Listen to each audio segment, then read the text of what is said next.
Maayong hapon, Mindanao. Ako si Sara Hilomen Velasco. Nakatakdang mo bisita karong gabi si kanhi Pangulong Rodrigo Duterte sa mga ginikanan ini nga anaa sa Roman Catholic Cemetery sa Davao City. Atong sayro ng detalye niini sa live report ni Kent Abrigana. Kent? Sara, giandam na ang musileo sa mga ginikanan ni kanhi Pangulong Rodrigo Duterte nga sila si former Governor Vicente Duterte ug Soledad Duterte dinhi sa Roman Catholic Cemetery alang sa nakatakdang pagbisita sa kanhi Pangulo karong adlaw.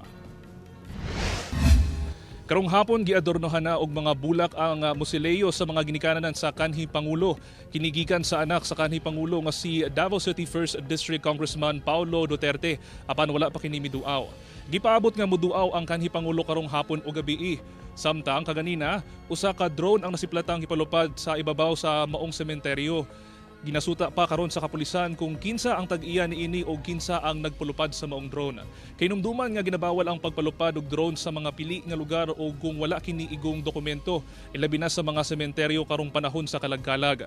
Duna say nakumpiska nga 2 ka pak sa sigarilyo ug 4 ka lighter ang kapulisan nga ginabawal sulod sa sementeryo.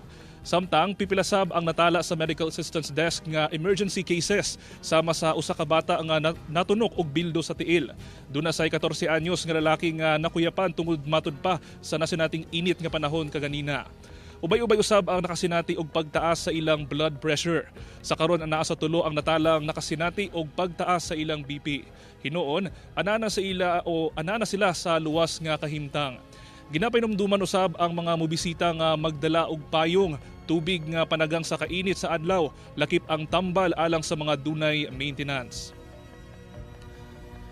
Sara, sa karon hinay-hinay na nga nanguli sa ilahang mga balay ang mga mibisita dinhi sa Roman Catholic Cemetery. Samtang sa karon kung makita ninyo sa akong likod, dunay advance party sa musileo sa mga ginikanan sa kanhi Pangulo. Sara. Daghang salamat, Kent Abrigana.